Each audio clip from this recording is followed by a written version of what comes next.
we reviewed a little bit what that feels like, where our body position and our hands should be when we're doing a basic free spin, and we're asking for the energy to travel down the line, making sure that we're staying back in that linear circular leverage there so that we're wound up for rotation to head down the line.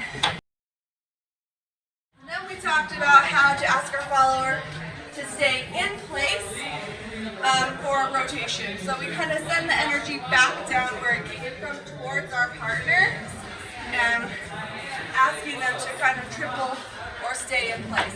We had 3 different variations for that. We had the one where the follower kind of travels forward on that triple.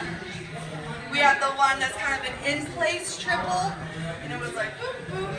And then we had the one where we really posted and actually asked our follower to do a spin on 1 foot, and then we land on floor, and then we anchor step followers.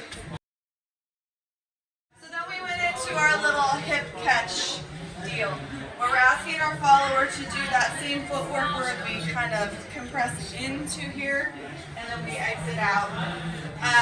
Means your footwork is going to be a little bit different. You're going to be stepping back. But in order to catch her, it's a little bit easier to be ready with just stepping in place with the 2, or just stepping slightly forward. And then you're going to step forward on 3.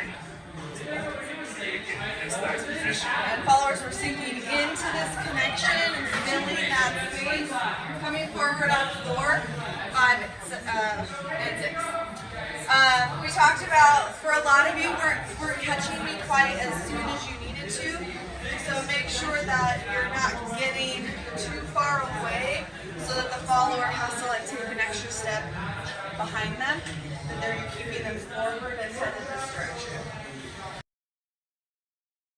Then we talked about accelerating it a little bit so that we can hit the 5. So it goes 1, 2, 3, 4, quick, quick, and 5. Really making sure that you hit that post and that leverage point quickly at the end so that we know that that's a nice stop.